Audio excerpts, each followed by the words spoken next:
લડાઈ લડી શકાશે એટલા માટે આમ આદમી પાર્ટી સાથે હું 22 જોડાયો. પરંતુ 5 વર્ષના સંઘર્ષ પછી છેલ્લે જ્યારે હળદળની ઘટના ઘટી તો મને થયું કે ખરેખર દિવાળીએ ખેડૂતો, નવા વર્ષમાં જે ખેડૂતો જેલમાં હતા, ખેડૂતોની સાથે હું પણ જેલમાં હતો, કડદા પ્રથા નાબૂદ કરાવવાની લડાઈ, ક્યાંક ને ક્યાંક લડાઈમાં સફળતા મળી. પણ દુઃખ એ વાતનું થયું કે જો રાજુ કરપડા કોઈ પાર્ટી સાથે જોડાયેલો ન હોત, જો રાજુ કરપડા બિન રાજકીય રીતે આ લડાઈ લડ્યો હોત તો કદાચ 307 જેવી કલમ અંતર્ગત ગુનો દાખલ ન થયો હોત. ક્યાંક ને ક્યાંક મને એવું દેખાણું કે બે પાર્ટીઓની રાજકીય લડાઈમાં અમારા ખેડૂતો ભોગ બન્યા.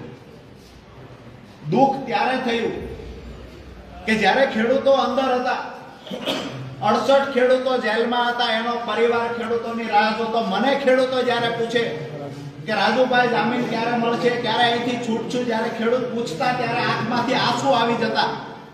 ક્યાંક ને ક્યાંક એ દુઃખ થતું હતું કે ખોટા કેસની અંદર 3 મહિનાની બદલે 3 વર્ષ રાજુ કરપડા અંદર રહેશે તો મંજૂર છે. પણ જે ખેડૂતોએ ક્યારે પોલીસ સ્ટેશન નહોતું જોયું, એ ખેડૂતોએ જેલમાં જવું પડ્યું.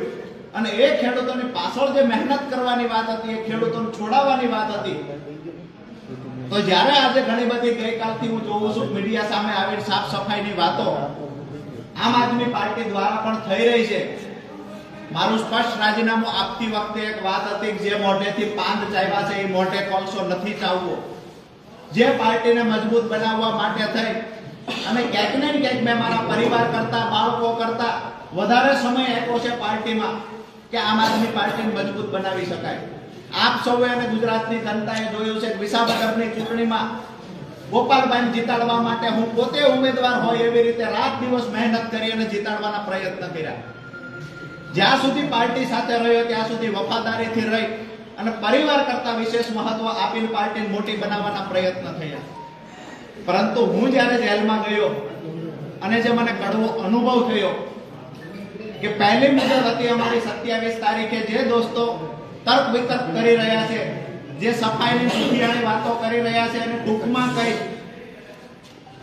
કે 27 તારીખ 27/10/2025 ના રોજ પહેલું 12 ખેડૂતોના જામીન મૂકવામાં આવેલા. એનું પહેલું હિયરિંગ હતું 27/10/2025.